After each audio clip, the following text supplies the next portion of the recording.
Hi, welcome to another typology interview. We have here Virsaviya, which I know how to say correctly, and Janam. Did I say that right? Yeah. Yeah, there you go. Yeah. All right, awesome. Okay. Perfect. And then we're just going to go over your types really quick. So you're both SE dominants, and Janam is going to be with FE is going to be a ESTP jumper, and Virsaviya is going to be with FI. And so Virsaviya's type is SEFI, and she starts consume, sleep, blast. And then Janam goes from play, consume, and then blast, right?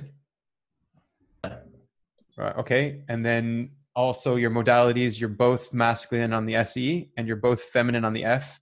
So your MF and Virsaviya is MM, double masculine here. Okay. And your Yep. double masculine is consume. Okay. So this will. All right.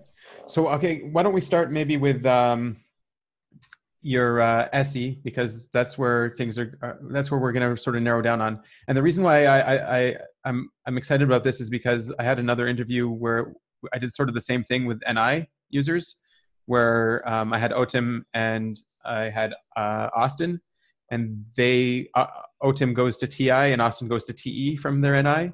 And we were noticing, they were noticing more than I was, the destructive interference, and we were really getting down to what NI is. So I was Right. thinking that, yeah, so I was thinking that here we might get sort of maybe a similar thing, I'm hoping. If not, Sure. Yeah. yeah. So maybe Virsaviya, do you want to start saying a little bit about what SE is for you? Yeah, sure. Masculine Okay, SE. so SC, yeah, masculine SC at the top. I think there's a couple of things that come with that. One of them, the masculine SE, but I also think being double masculine and having a kinesthetic memory is that I have a really good memory for things, and I can recall information really easily. Also, I think the obligation to just gather all of the sensory before I can go to any of the patterns. Like if somebody's giving me a pattern, then I kind of like, I gather that in as sensory as well. And then I need to see all of the sensory. And then if I gather enough sensory, then the pattern just kind of pops out itself. Mm-hmm. Did you That's mostly identify with how that, Janam? Yeah, I mean, kind of like had the same thing, right? It's like really good memory, especially when it comes to like personal experiences, right? So anything I've done myself, Yeah. really, like if it's not something I've done, if it's something someone else told me, like sometimes I can if it's like an interesting story or something, but I notice like when I talk, it's like much easier that when it's like personal experiences to talk about it in great detail. Uh, Yeah. Same thing with like gathering is just like, yeah, like, it's tough sometimes to like understand concepts until I've actually done it myself.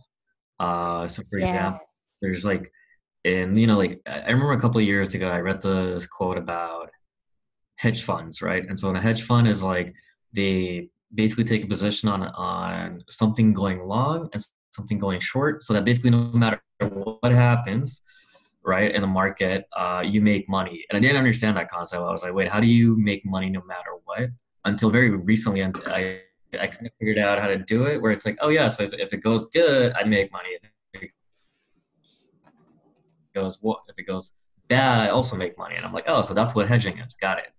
So it's like, yeah, stuff like that where it's like, yeah, I really have to like do things myself to understand it, and be able to explain it to other people. Because otherwise I get very, very self-conscious of like, I don't know if that's like low blast or not, but it's just like, yeah, like getting very self-conscious about teaching people stuff or talking about stuff that I don't really know how to do myself or I don't have personal experience with, right? So it's like, uh, yeah, it's just like I get very like when someone says like, "Hey, how would you do this?" or like, "What do you think of that?" and I'm just like, "Yeah, I don't know." Like, Mm-hmm. I've never done it. It's like, Do you think I that like has more to do with play, maybe, Virsaviya? Like, do you get the same thing? No, I mean, yes, I get the same thing. I don't think it has to do with play. I think that's the SENI axis. Like, because I think any SI users, so when it comes to sensory, we want to gather all of the sensory, and it kind of shows itself in this like experiential way. Like, for example, when I was first starting to learn OPS, there were some functions and some parts of it that I had a really solid understanding of. And I was in the class for 2-3 months before I got typed.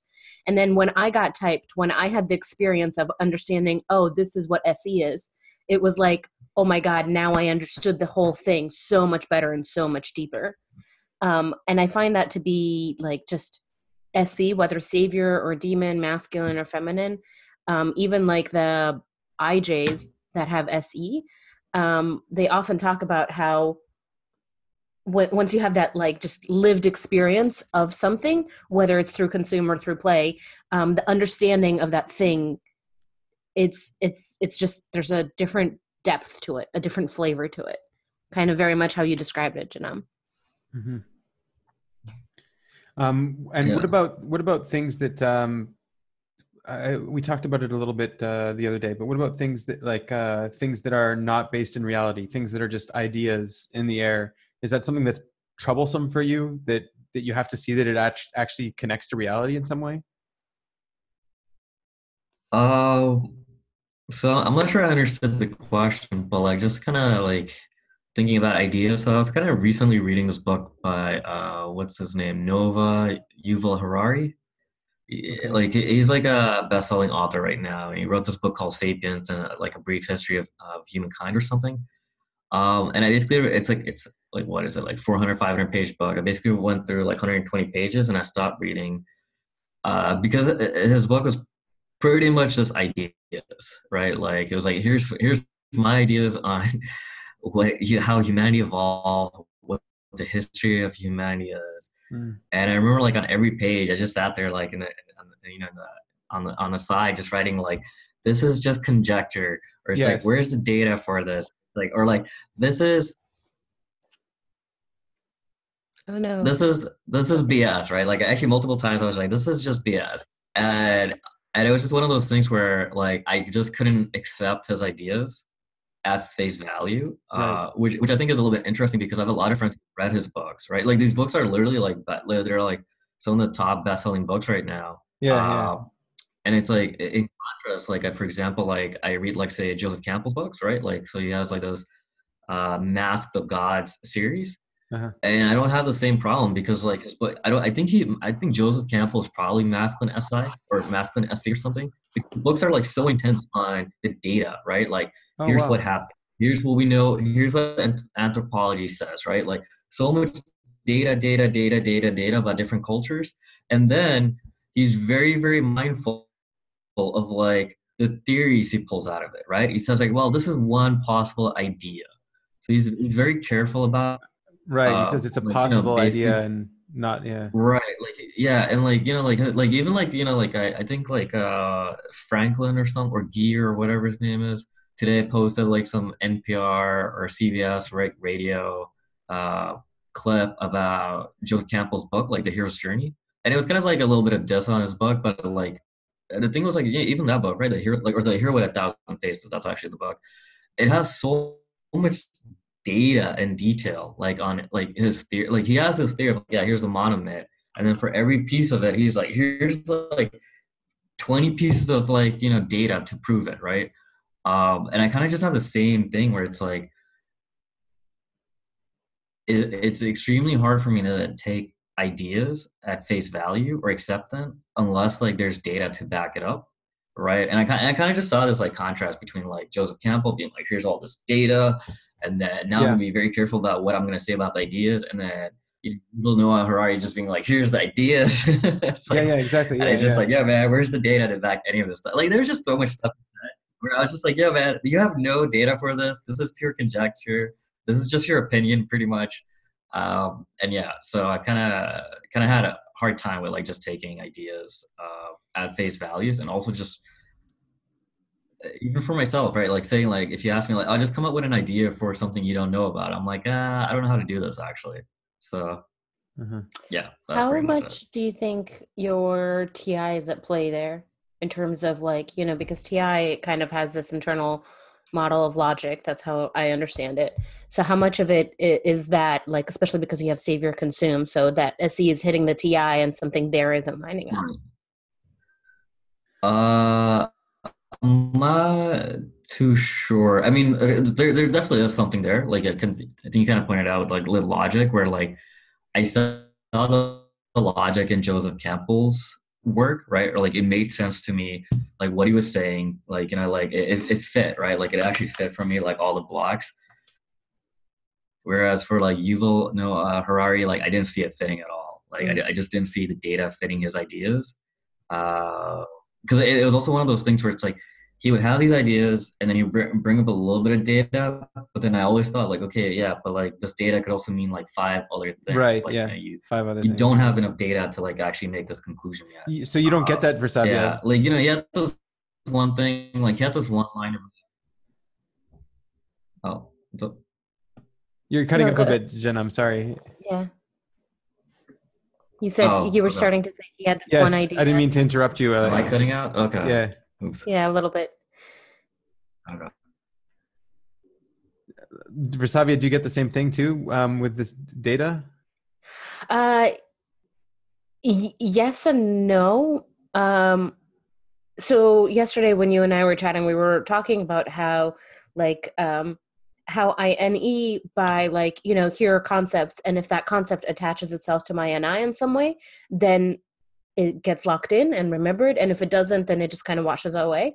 Right. And I think the same is true of NI, but as applied to SE, kind of like what Janam was saying, where if someone is giving me an NI concept, or I'm trying to, like, I'm coming across it somewhere, if that NI tracks across all the SE that I've gathered, then great, it's there. It's something that has now become a part of my NI.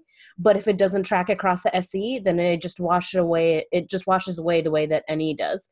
Like it just becomes irrelevant, and I don't even pay attention to it. And if you ask me about it tomorrow, I'm probably not going to remember. So I'll just put it in layman's terms a little bit so people that don't really know functions can understand what you were saying.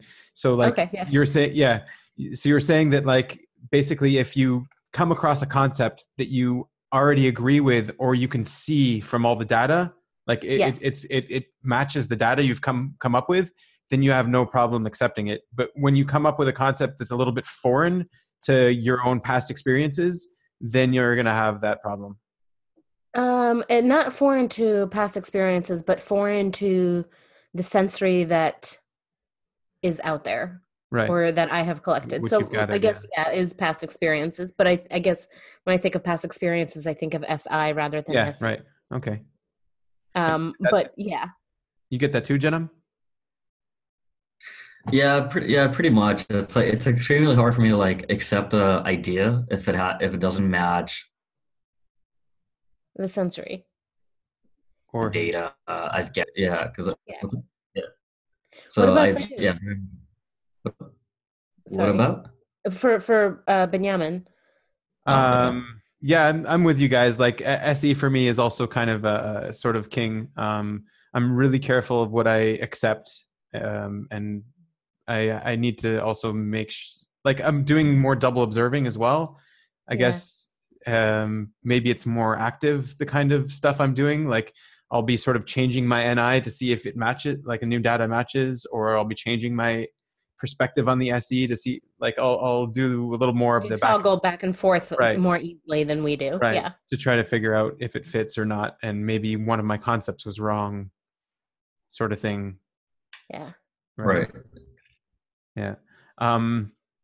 Okay, that's interesting. I want to know how maybe it interfaces with your second function now, the SE, how it interfaces with your FE and FI. So let's start with Janam again. Yeah, I'm trying to think about that. SEFE, right? Yeah. I'm also curious to hear about SETI if that's an easier one. Because you had mentioned how when we were talking about the sensory that we can recollect when it attaches to something, it sounded like when it either attaches to your DI or to your FE, to one of your deciders, that it's easier to recollect it. Like if it's something that you enjoyed or rather than a story somebody told you. So I'm curious I think more about that. Right, sure. I think in terms of like FE, like if it's something like if it's been like a experience that's like emotional, it's really easy to recollect. And like it's really easy for me to talk about it. And then with TI or DI, I would say that one might be a little bit tougher, but I think the DI is comes out a little bit slower. where it's like I actually have to process that a little bit more and kind of see if it makes sense logically to myself. Mm-hmm. Like, you know, what happened, or like, you know, like yeah, if something makes sense to me. But like definitely the FE is like really easy for him to pick up on and to feel. And it's like if I have to like, yeah, basically if I have to like tell a story that's like has any had any emotional feel to it while I was experiencing it, it's like really, really easy to do. So yeah, Mm-hmm. whereas like I don't think I really remember stuff that's boring. So it's Right. like That's Do you have so any? true. Do you That's have so true. an example of maybe a story that's comfortable enough to talk about in an emotional way, even if it's just a general story? You don't have to go into details. yeah, sure. Okay, so here's one. Like, so I remember like it was like 2016, right? Like I was actually in the US back then, going to grad school, basically like a year and a half out from graduation. And it's you know, this was during the US election time, right? And like, you know, everyone was like psyched about it, like people were picking sides. And personally, like, you know, like I'm a foreigner, so like wasn't really like that emotionally into the election. But I do remember, like, I was telling some of my friends that I thought, like, Donald Trump had a very, very good shot of winning. And the reason for that was because of, like, actually experiences I've had. For example, my freshman year in college, like, the summer, I actually worked at a construction site in Atlanta, Georgia.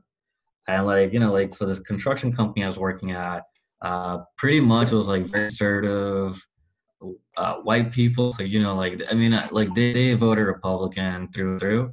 And a lot of African Americans and white, you know, blue collar workers, quite a few of them were like ex-convicts, or actually, yeah, ex-felons. Yeah. Anyway, so like so this company, right? Like they were in masonry. They would build walls, and they kept losing contracts to other companies that were hiring uh, you know, like non-documented people from Mexico, right? So when Donald Trump started talking all this stuff about, you know, we're gonna kick out the illegal immigrants and bring jobs back, like I knew it would resonate with a lot of people in the South. I knew it would resonate with a lot of people who are like blue collar workers.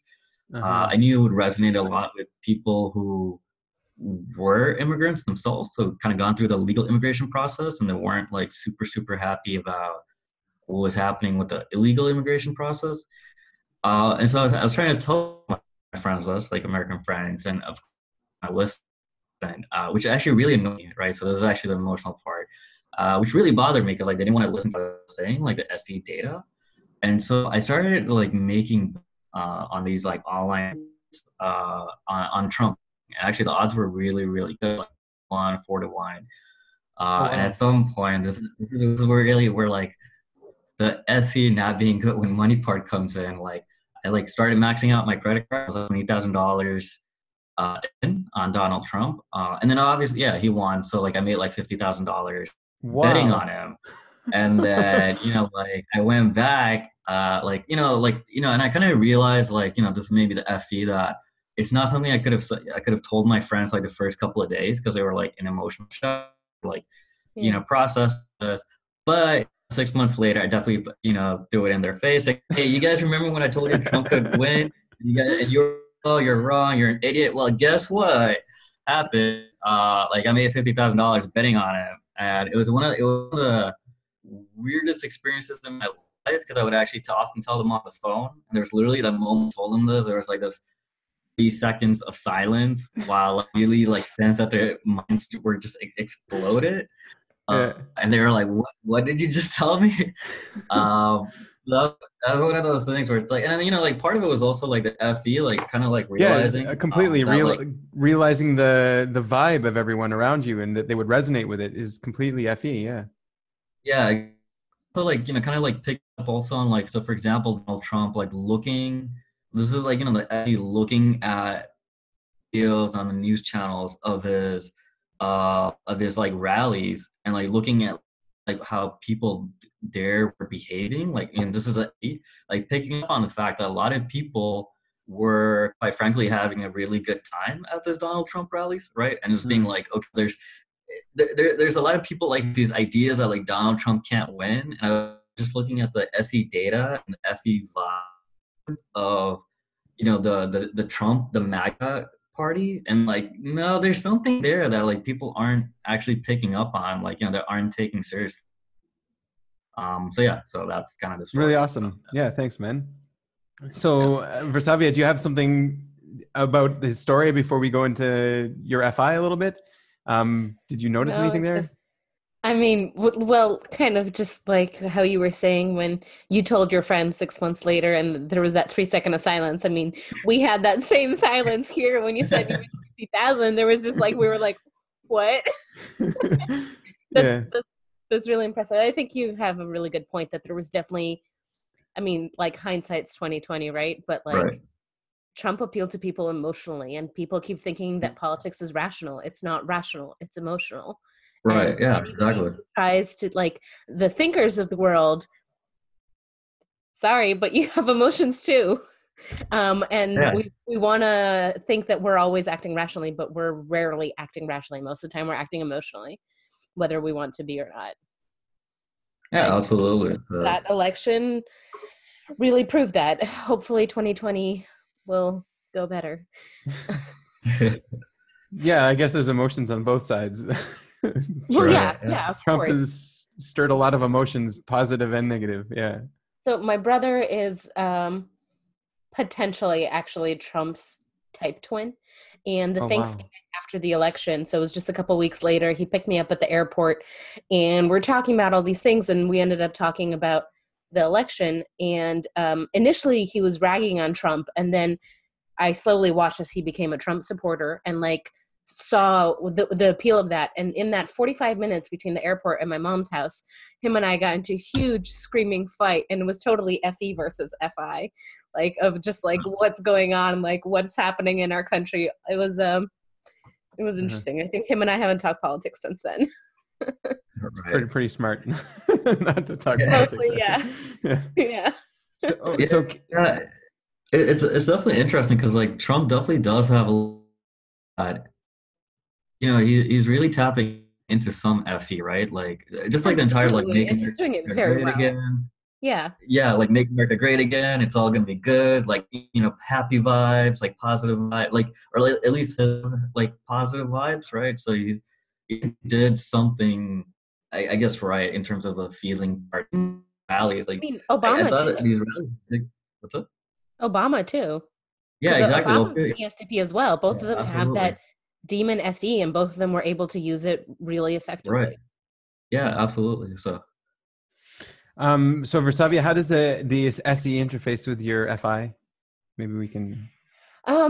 It's interesting. So Evelyn and I had this conversation recently. It was a little while back. She made some comment and she referenced X-Wings. So Evelyn works in aerospace. She works at Boeing, and she mentioned X-Wings, which are, for people who don't know, they're from Star Wars. Yeah. But I, like, as far as Star Wars sensory information, I don't care about the X-Wings. Like, of all the things in Star Wars that I love, I really don't care about the planes or the ships or anything like that. So that is some sensory that I don't care about. So it just doesn't attach itself to anything. And she made some passing comment about X-Wings, and I'm like, oh, and I asked her about it, thinking that it had something to do with Boeing and some project she's working on. And it wasn't. It was a reference to something that because I don't care about that SE sensory that I've gathered, it just doesn't attach itself to my mind. That's interesting. Janam, if you were to gather something that other people care about but you don't care about, would that be enough to make you care about it? If other people cared about it? That's a good question. I'm not really sure, because it's like I think I kind of like almost need a why to like really do it first. So I remember for example, so I'm from Europe, right? And so like Europe doesn't actually like woo me. And what I mean with that is a lot of my American friends, like, they love coming to Europe to travel to like Italy, Spain. Mm-hmm. The flavor of month to be Iceland, right? Like, is about Iceland nowadays. And it's something that like, you know, like a lot of my friends are like, oh, you know, Iceland is awesome. Iceland is awesome. But a part of me is just like, yeah, but like, I don't see why I would go to Iceland. Like, I think it's fun, but I'm just like, man. Right. So Yeah. I So think, for you personally, but like, would you care about Iceland for them? Like, not for you to go, but like, would you listen to their stories about Iceland?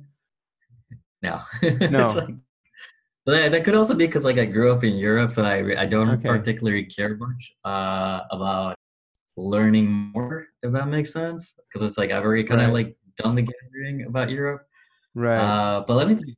It's like, is You've there something essayed like my enough friends? about Europe that you don't want to see more about Europe. You want to see about some other place. Yeah, pretty much. It's like, you know, it's I like, yeah, totally get that. exactly. Yeah, yeah. What, so what about this Like they're all X-wing? like, Yeah, what about this X-wing example? So you have this friend that comes up with their X-wing, and they're all excited about and interested about their X-wing, and you really don't care about X-wing, but would you listen to them because they care?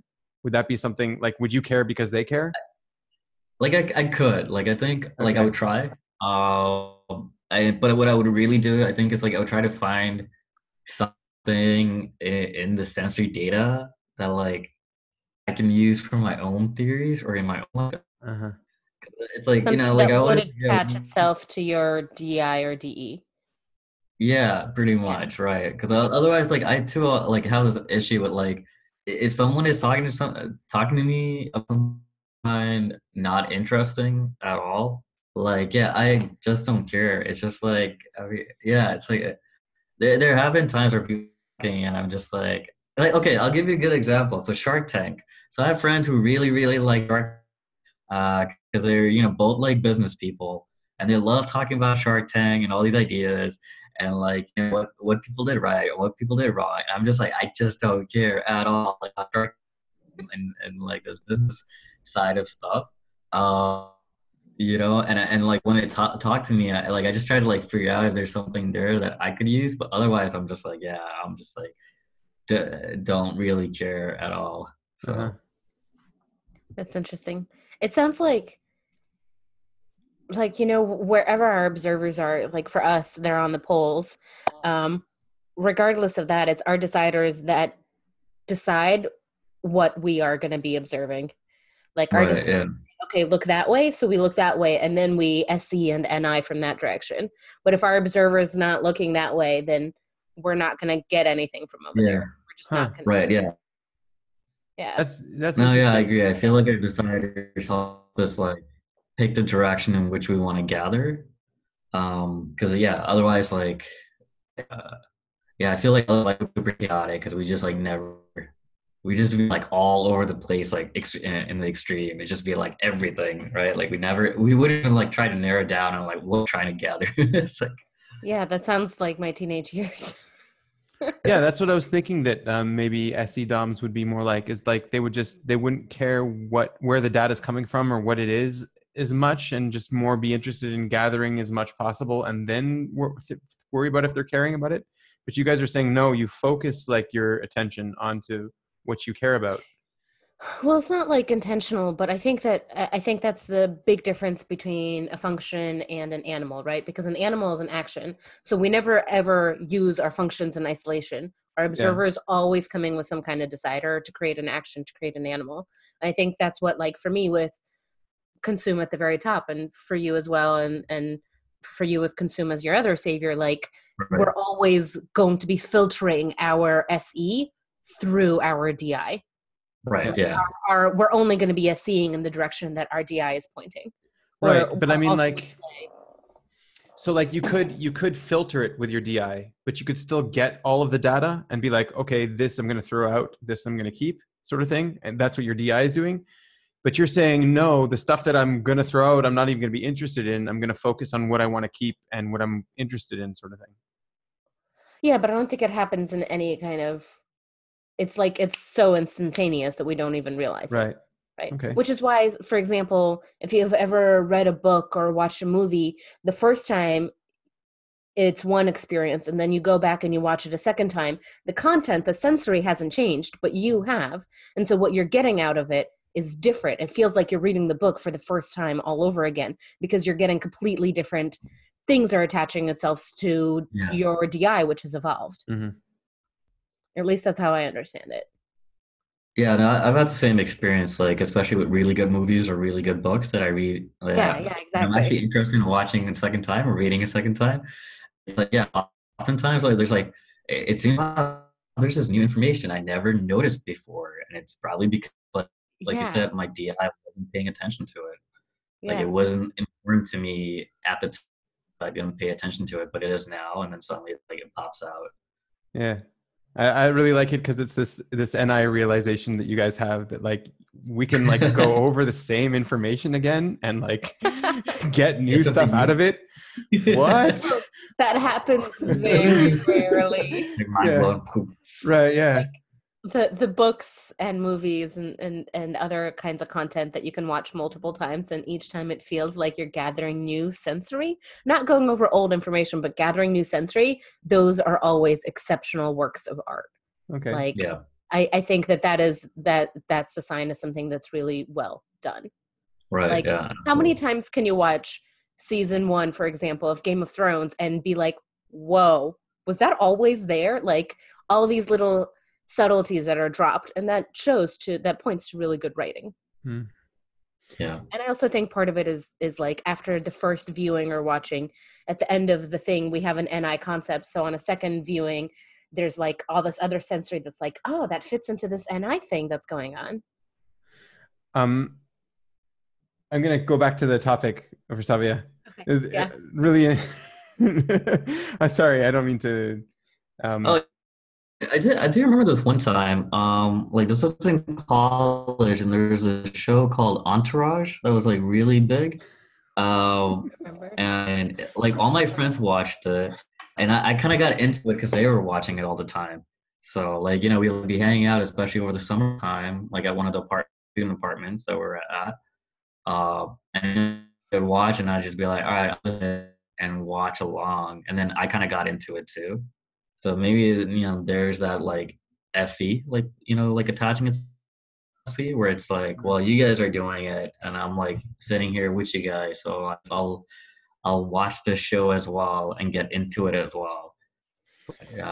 Yeah, one time I kind of remember that. Versavia was saying that her FI, she can sort of use it like an FE because she'll get the vibe of the room because she'll sort of move with the vibe sort of thing.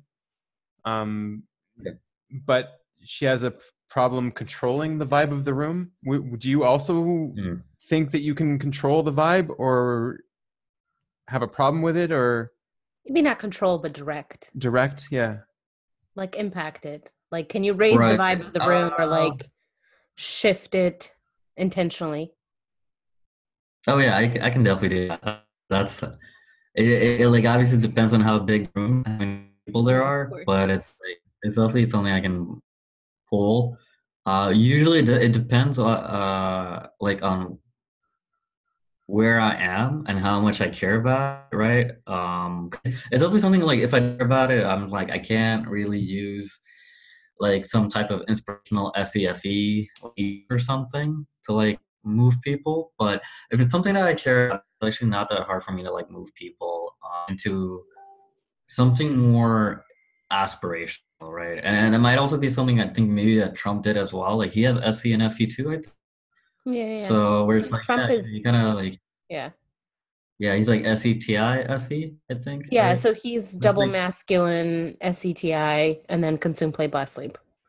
So yeah, similar to, yeah. right, yeah. So like, it's like, yeah, it's like, because what you end up doing is like, it's like, like I don't know which functions or which animal it is, but usually what it is you basically look at the vibe and then you basically come up with a different way of looking at things, a more positive way of looking at things, right? Like you kind of like sell a dream pretty much of like, hey, here's how things could be better, right? So I actually used to do this too in my fraternity when things were down, like, like when things were down, when things were a little bit depressed, I'd be like, here's the way forward. Here's what we can do to improve things, right? And again, like I don't know which functions and animals it is, but yeah, it's definitely not been hard for me to like inspire that way. Yeah, see, as somebody who doesn't have FE in my stack, to me, that's like, in order to be able to do that requires a lot of intention and planning and thinking things through and how am I going to do it? Like it doesn't come easily or naturally. Right. Yeah. Yeah. Sometimes it feels very animalistic, like when we do it. It's like, it's just Yeah, like, yeah. like you're just like, yeah, you feel very inspired, and like it shows in how you talk, and like it like drags people along. So Does it seem inauthentic to you, Versavia, that he's doing that, or Um, that he's doing that? No. If I were no? to try to do that, Right. it wouldn't feel inauthentic. It would feel um, manipulative. Uh-huh. Does it seem manipulative that he's doing that? I think it could be, Uh-huh. but I don't think there's anything inherent about it that is, because I Yeah. think we are all impacting the vibe of the room that we're in, whether we want to be or not. And Right. he's just, Do you feel responsible to do that, Janam? oh, good question. yeah, yeah, it is the savior. So yes, very much so. So you feel Again, like responsibility for it's everybody to be having a good time? so yeah, again, like it kind of depends on whether or not I care about the group, right? Like if I don't care, I really can't fake it. It's extremely hard for me to like Mm. if you like, let's say you gave me like $1 million, right? And you said like, okay, go into this group of uh, uh I don't even know, like, okay, yeah, go into this group of rappers, right? And like, make these rappers feel good about themselves. I just be like, that's really hard because I really don't care about rap. Like I don't like, it's like I don't know what I would tell them to make them feel excited about their Right. profession, or like, like say struggling rappers, right? I'd be like, because I just be like, oh man, go get a real job or something. I don't know. But like, and that obviously wouldn't go over well, but it's because it's something I don't like. It's not that I disagree with it. It's not something I strongly believe in, right? and, Yeah. and so it's like, if it's something I strongly believe in, it's super easy for me to sell it to people. And it's like, and like, yeah, I do feel responsible. And it's something like, I think Shannon, like in my uh in the audio file like that I got for my typing, kind of said it's like, people of your like these like double extroverts, like SCFE or FESC, once they figure out like what it is that they want to do, right? It's like you kind of just like dominate the world. Like she kind of used Vanderchuck as an example because he's like an FESC, and like, yeah, obviously Terry Crews is like SCFE my type. Kevin Hart is my type as well. Or actually, I think Kevin's actually like blast before consume. I think just based on reading his autobiography. But it's just one of those things where it's like, yeah, once you like strongly believe in something, it's like extremely easy to like uh for me to like, be like, all right, like I'm gonna push it in this direction because I feel this direction is better. And I'm like, I have like conviction, and I think it just comes through very clearly. Which I kind of also did see a little bit in Donald Trump. I think he was lying. I think he was saying. Now, obviously, whether or not stuff he was saying was true, whether or not like he was right, it's like, so almost like a little bit irrelevant. It was just the fact that like he really believed it, and it really Yep. in his rallies where it was like, yeah, we're gonna make America great again. We're gonna do this, do that, and because he really believed it, people started believing him too. Because he had such conviction, such energy. In my experience too, what like cared about is that like, if I care about it, it's extremely for me to and to hype you up, right? But Yeah. again, like if I don't care, like there's no amount of money in the world can like get Force you me to to do care. that. Yeah. Yeah, exactly. You like I have extremely hard to like pretend to care, right? And it's like, Yeah. so if I don't care, like I don't care. And just like it's like, Where do like you think if people hype up the group and I'm like, no, I can't. It's like I don't care. So where do you think that in terms of OPS language, what part of your type do you think that whether or not you care comes from? Because your I guess um, caring, your priority function is extroverted, right? So it's already oriented to the tribe. Is it coming from your TI? Is it like this is what logically makes yeah. sense for me to care about, or no? Or are you simulating FI? Right. I'm not sure actually, because it usually has been like, and for me, has been like finding communities that I really like because they Mm, have a certain right? Where it's, and I kind of, I agree with what these people are trying to do, and it's Yeah, it often sounds like something that caring about people. It sounds like it's more social okay. caring that you're talking Social about. caring, right? And it's often like, yeah, social missions, right? Like this is how, like even like, so for example, I really cared about my fraternity because it was kind of this idea of like, we're like these group of kids and guys, and like some of the guys were like a little bit older, of like trying to actually be this brotherhood and like help each other out, right? And like with career stuff and everything else. So, and like, we could really like help support each other. So like it was something like I actually felt like, yeah, this makes sense to me. Like, this is something I can really like I actually believe in, right? And so it's been stuff like that where it's like, yeah, it's like this like I guess like larger mission. That's not about me. That's actually like, yeah, it's about other people. It's like Mm-hmm. super easy to get into. And yeah, sometimes that has a drawback. Sometimes you get too much into it, but yeah. That's life. Do you see Yeah. yourself, Virsaviya, in a similar light, maybe on your FI? In any parallels? Any? Um, I'm trying to recollect things from because there was so much good content Yeah. there.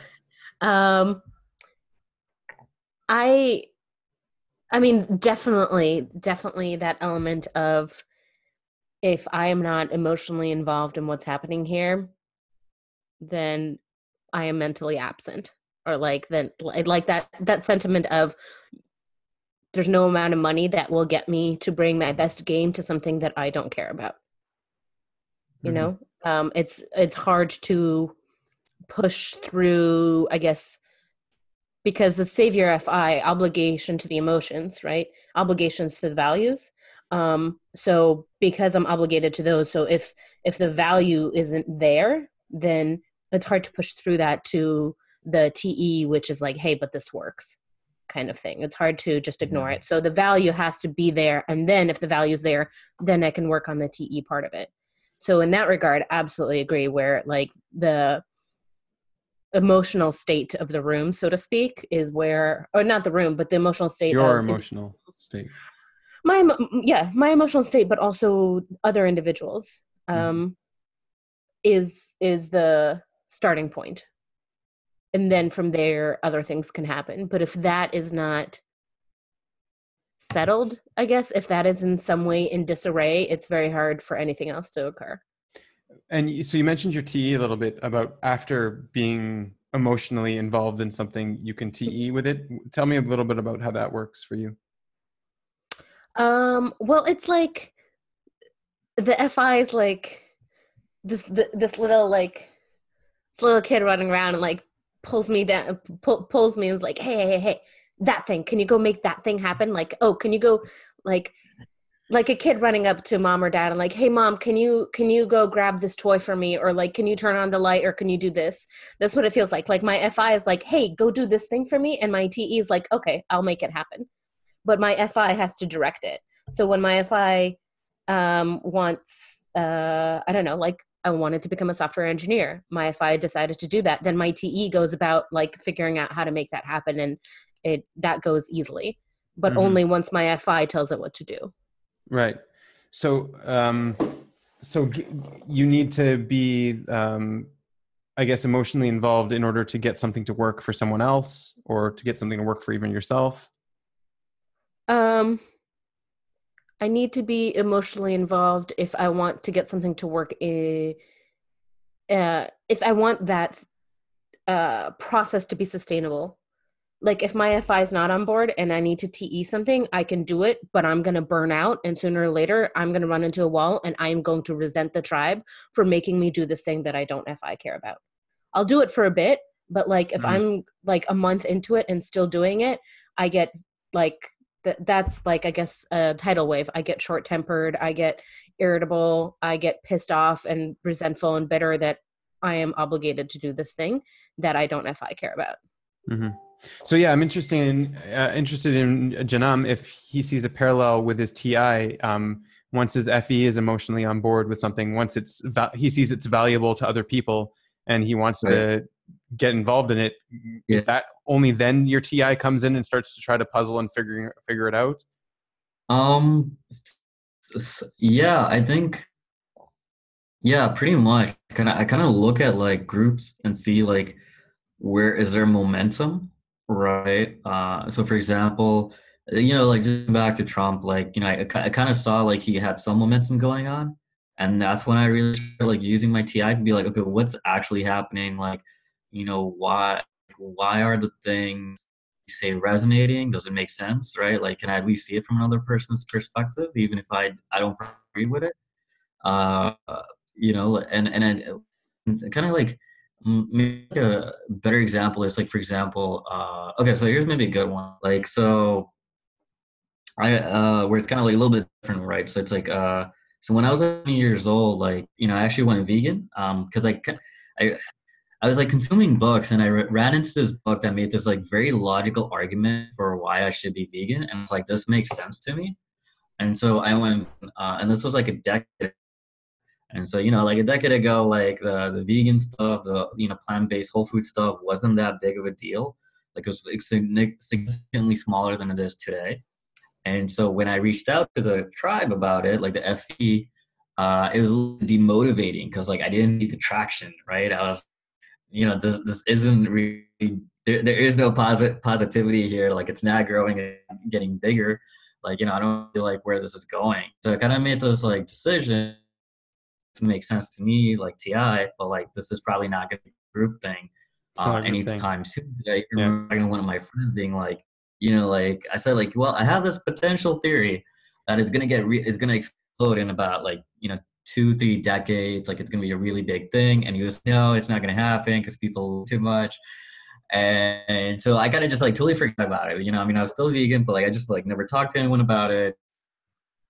Whatever. And then like, yeah, a decade later, it like kind of exploded, right? Like, so there's all this like beyond burger, impossible meat, like, or impossible, what's it, beyond meat, impossible burger. Impossible burger, yeah. And then, like there's this entire movement now, and there are all these like channels and like, like Instagram, like celebrity, like there's this whole thing now. And I just like, a decade ago, like that wasn't there. So my FE was just like, well, this is, it's not, but like my TI was like, well, I'm just going to do it myself. And I'm not really going to, there is no positive vegan community, or like, there's no like community I can make this, like, hype it up. So I'm just going to keep it to myself and do my own thing. And then, it just kind of like on itself, it's like, Does that happen to you as well, Virsaviya, with your TE? Maybe, like you said, sometimes you get a tidal wave from that if that happens. But like, would you, if something is working for the tribe, would you get on with it even if it doesn't seem valuable to you?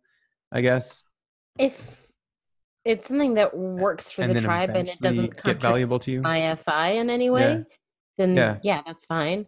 And like, then I mean, if eventually, will something's it be working valuable to you? Will that maybe grow as well? It might. It depends on things. I this is actually something I'm curious about. So I kind of see DI as caring about the individuals and DE as caring about the collective. So when I think about FI, I care about my, as an individual, emotional state and value state, right? But also I care about the value states of the individuals in a group versus the collective of the group, which I think caring about the emotional state, the value state of the collective, it shows itself differently than the individuals of the group. So like, one of my FI values, to answer your question, is to not judge other people's FIs. So if I am in a group and a TE works and some of the people in that group is something that they FI value, then it becomes something I FI value, unless it is in direct opposition of one of my core values. So like, if someone is being racist in the group, that's not going to be okay with me because that's directly contradictory to one of my values. But if someone is vegan and I'm not, that's okay. I care about their FI and their individual values, if that makes sense. Yeah.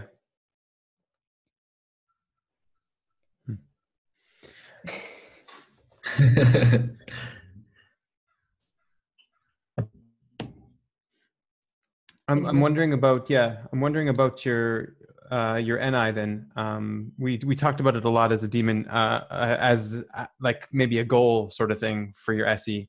But like, how do you see it come out as a demon, as a major life issue? Yeah.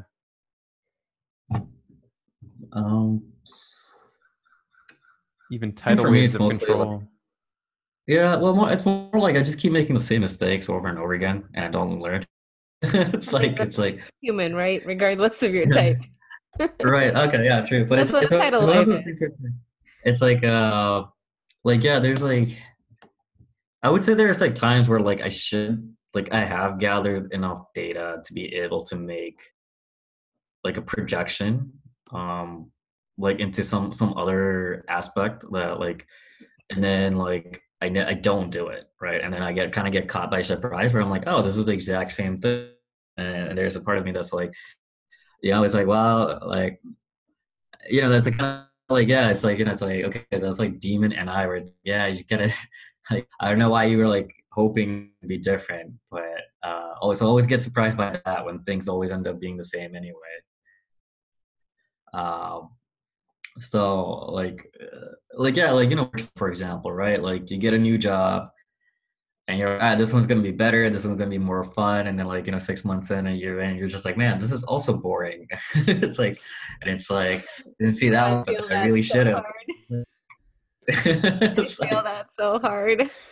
It's like I don't. It's like, damn, this was boring too. God damn it! It's like, and it's one of those things where it's like, yeah, like at some point you kind of like have to like work on it and not and just be like, you know what? It's like, okay, so Shannon and Dave actually brought this up to me because I kind of telling them like, like I grew up in Belgium and then I was in the US for a decade and I came back to Belgium and now I'm like moving to the UK and like I'm like moving in a month and and like saying like, yeah, you're gonna really like it for the first 6 months, a year, and then or like first couple of years, however long, and then at some point you're gonna feel the same negativity you felt in the US or like like the same negativity you felt in Belgium or whatever, right? And it's like, and at some point in life you kind of have to like realize it's like, okay, like it's gonna happen and not get caught by surprise by it. Be like, oh, what now? It's like, well, every place is gonna like have something that's negative, like you're gonna be surprised by it, or you shouldn't be surprised by it. But yeah, so it's like that's kind of been the struggle a little bit. It's just like like not like I've done a lot of like I've made a lot of mistakes at some point. Like it's kind of okay. What, like how can I like see the patterns in life and like not get caught surprised by things happening. Yeah. And like try to predict, like for example, like so like yeah, I'm like moving to London and I'm like a EU citizen, right? And it was kind of like freaking me out a little bit because it was like because they were doing all this like Brexit stuff and like it might cause some problems because it's like I'm gonna be able to live long term in London if they do Brexit and whatnot. And then I actually sat down and asked myself like, what's a realistic possibility of Brexit actually, right? Like based on all the data I have, like can I extrapolate into the future? And I kind of like was able to calm myself and just be like, okay, you know what, it's fine. Like, like it's probably not gonna happen just like based on like how things have progressed so far. In the UK and Belgium and the US, just like how politics are like evolving in Western countries. And then kind of like just like kind of getting to a point where like I'm able to like extrapolate a little bit, right, and be like, okay, don't freak out, like this is probably what's gonna like data and previous like experiences and patterns. So. I saw Virsaviya nodding a little bit at the beginning. You were identifying with something, with the job maybe? Yeah, well, with the moving around, I wanted to ask. So the first time I met Dave and Shannon, this came up in conversation, and I remember Shannon's horrified EJ face when I said this, and she's like, "Yeah, that's when I clocked you as a double decider." So one thing I've noticed about my life, because I've moved around as well. So I was born in Russia. I grew up in the U.S., and then I spent most of my 20s living abroad, and I moved back to the U.S. a couple of years ago.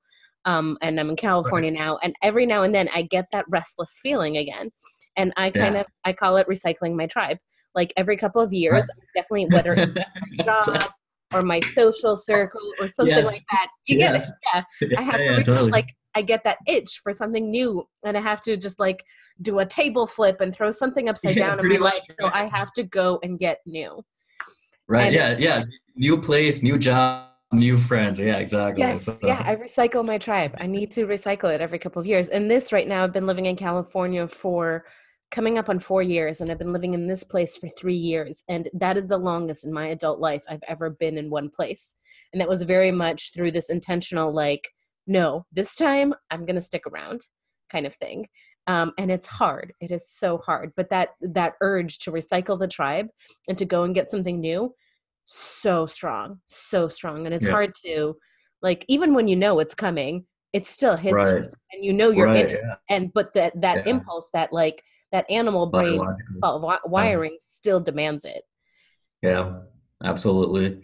Yeah, it's interesting to bring it up. It's like so when I was like about like it was actually a total of 11 years, but it was like 4 years undergrad in the Midwest and then 7 years in New Jersey. And in New Jersey, I started getting depressed towards the end, and I think part of it was because like I was there such a long time. It was too 7 much of the years. Yeah. same. Yeah, it was like, you know, like it was like the first, yeah, I want to say like the first 4 years it was really good, and then I had this really bad like relationship stuff in. And I just remember sitting there being like, I just need to get out of New Jersey. I really, really need to get out of New Jersey. Yeah. And it was like, this was the first time like, I ever did this. Like I like basically impulse bought a ticket to India, and for 2 days later to go visit a friend of mine because I just need to get out of like New Jersey and the U.S. Yeah, and then I was like in India for 2 weeks, and then I came back for another 3 years. But yeah, no, I didn't know why at the time, like I felt depressed often, and then I feel really good when I would go to like Philadelphia or New York City, and it was kind of like because I wasn't actually In New Jersey. like starting my saviors a bit too much, where it's like I wasn't getting any new, like I was just like I lived in the same house for 5 years, and it was just like it was a little bit too like it was definitely like I was I think I wonder if that's big reason where I was just like you know what, I'm not just gonna even move from New Jersey to a different state, I'm just gonna go back to here where I was like I gotta like fully say and like make up for like 3 years of being too long in New Jersey. So It's like a but it's need true, for it's a like fresh start. yeah, Like and always. it's like it's so strong like you said, even when you know it's coming, like it's like it's so hard not to do it. Yeah. Yeah. Something Amanda said way back, one of my first interviews, was that SF for her sort of might be culture. Like she might have thought SF is kind of culture. I loved that so much. Yeah. And Amanda's rebranding of the letters, I've completely like adopted, and I've kind of like thrown out nerdy, hippie, all that stuff. So Yeah. I'm wondering if that's kind of like the SF, the need to recycle your tribe is to like a new culture, like a desire. I think so, definitely. Oh, that's a good question. That I can see that. I definitely had a harder time accepting my type because I had this preconceived notion of like, well, the SF types, right, especially the STFE, the SEFI, must be like the most popular people, and this very stereotypical like cheerleader. Yeah, for SF popularity. Yeah, like the most popular people around, right? Like these are like the people that like are like the life of a party, and I was like, well, I'm nothing like that. So it's like like I don't see myself as an SF popular person. But if you say, well, SF culture, that I can definitely see, because it's like I think like Benjamin in our first interview, like towards the end, I was kind of bringing up like the differences in like the Indian diaspora in like Belgium versus the US versus the UK, and like picking up on like what Midwestern people are like, the Northeastern people versus people in the South. And I think that also technically helped a bit, and like picking up on the fact that like Donald Trump would actually write people in the South and the Midwest, because like I did my undergrad for 4 years in the Midwest at a school where a lot of these kids were like first generation college students from like farming and blue collar families, right? So it's like noticing those differences, noticing the culture, like really, really not liking New Jersey at all culturally. And then, like coming back to Belgium. Sorry. Who does like New Jersey? I don't know, but like, it's like I kind of joke about this where like when I was in the Midwest and like I got accepted to grad school, where I kind of wish like some of my friends told me what New Jersey was like, because nobody told me what New Jersey was like, there. So it's just like poof. And it was like 7 years of it. I know it's definitely true. It's like I get super excited about experiencing different cultures. It's just like, like to London in like a month. I'm like so excited about it. And like it's like yeah, like pick up on the small subtleties between the British and the American, right? Even though they're both like in countries, they both speak English, they both have like a similar like cultural roots are pretty much the same with the Magna Carta and all this other stuff. So what about so as far as SF goes and that like culture aspect, you've talked about like seeing and observing and like taking in. What about the opposite, like impacting the culture or building the community around you? Because you talked, for example, about your fraternity and how that was an important thing and how you influenced the culture there. Is that something that comes up a lot in your life? Yeah, actually very much so. Like even like the stuff I do right now for work is like it's like a marketing stuff and blockchain. And it's mostly like I got this gig because I was actually pretty good at, like encouraging the community and like building a narrative community. And yeah, it has been there. Like, this thing of like when I like feel I'm part of a tribe that I want to like, I want the tribe. And so I try to like actually influence it and actually, inspire people, like try to tell a better narrative, right? Of how things can be better. But yeah, so that's definitely been, the case. So it's like trying to, What about you, Virsaviya? Very much so. Yeah. Both, I mean, everything that Janam's described, I agree with, like in terms of observing the similarities and differences. So for example, spent a couple of years living in Taiwan, and after Taiwan, I went back to Russia for a couple of years. And my brain was automatically picking up on the cultural similarities between Russia and Taiwan. And I was actually really surprised by how much Asian influence I saw in former Soviet Union versus Western. So like my brain is automatically picking things up like that. And then the flip side of that is also I'm constantly aware of the cultural tone of the community that I'm in and trying to impact it in the direction that I think it should go, whether it's because of my FI or the FIs of the room. So whether that's like at work or at home or through my social circle, whatever it is, I'm trying to maybe build a positive culture.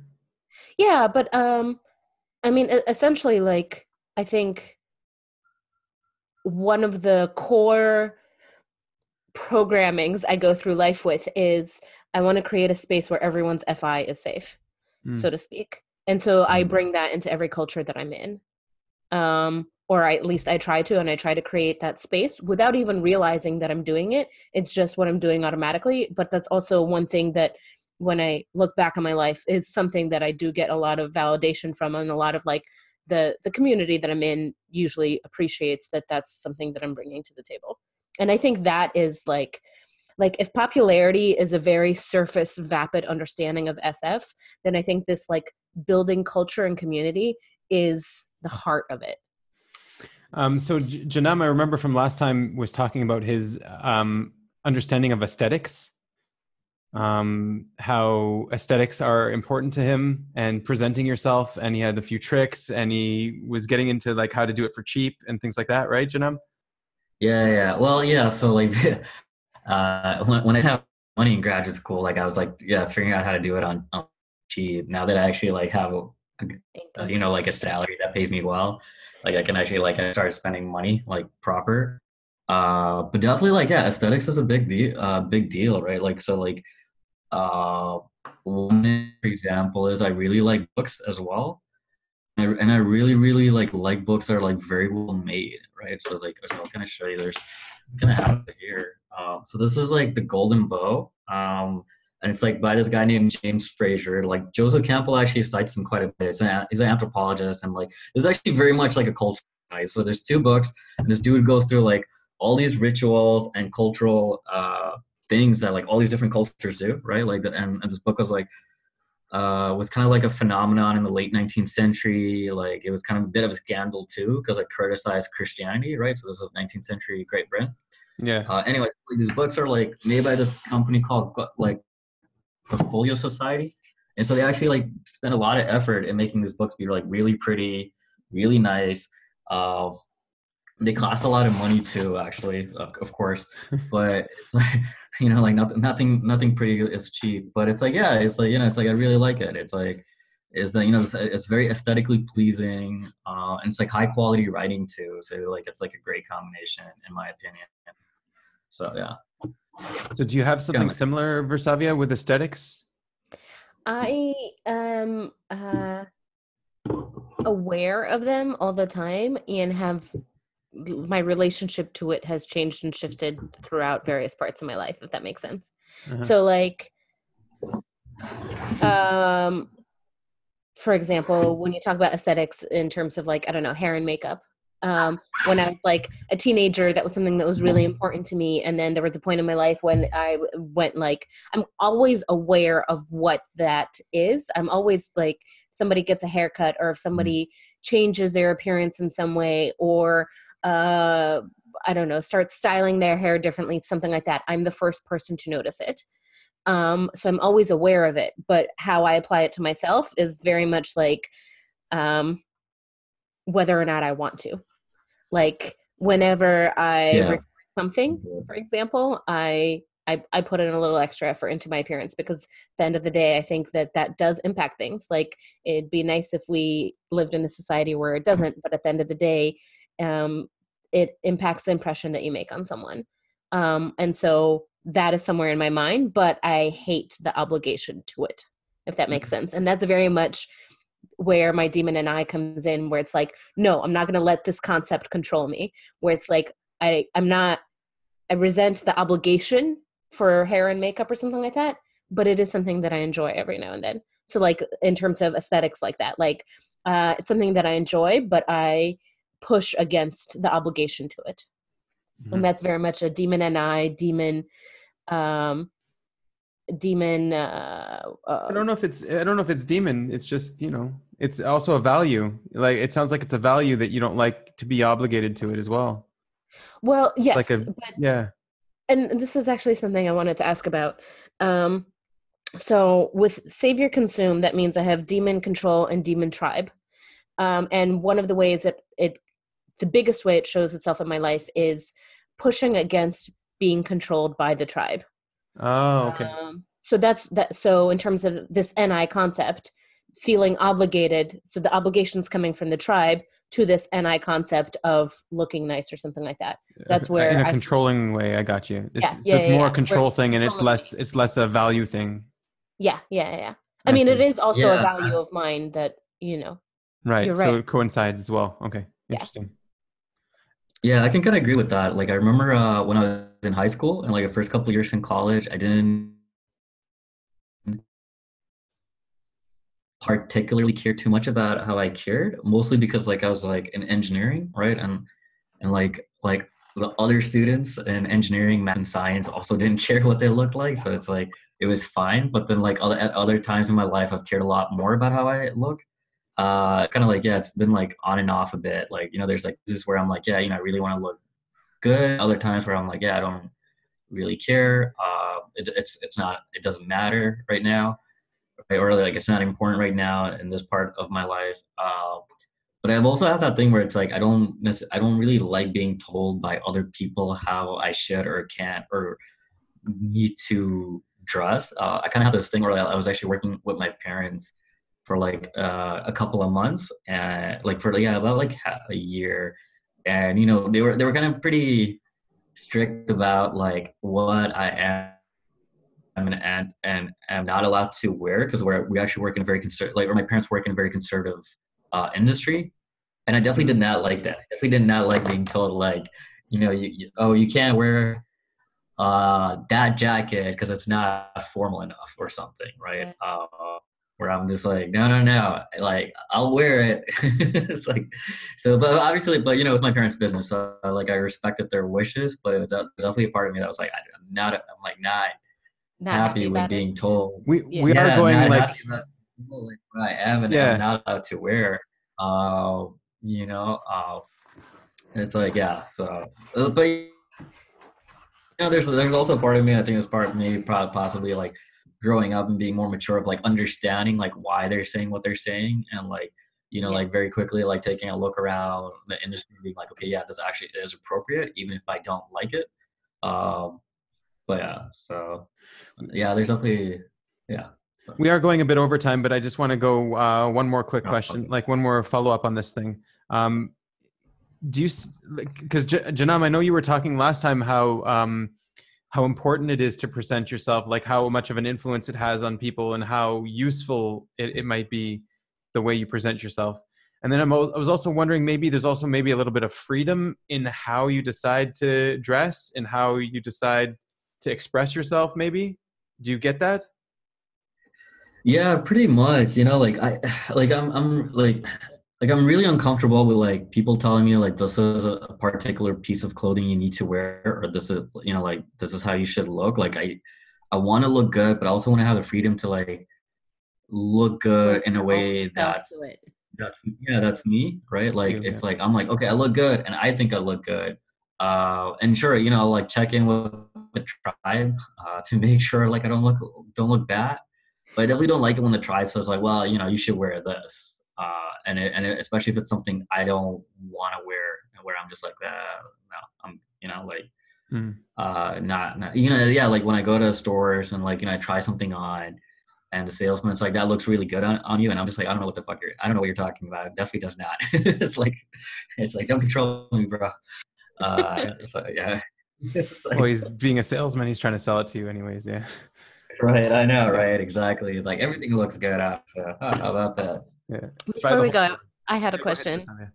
Virsaviya. So this is something I've been observing, especially between me with consume at the top and Evelyn with play at the top, especially because we're both EPs, but the way it shows itself differently, where my consume means that I have demon tribe and demon control. So I'm afraid of the tribe controlling me or the tribe limiting me in any way.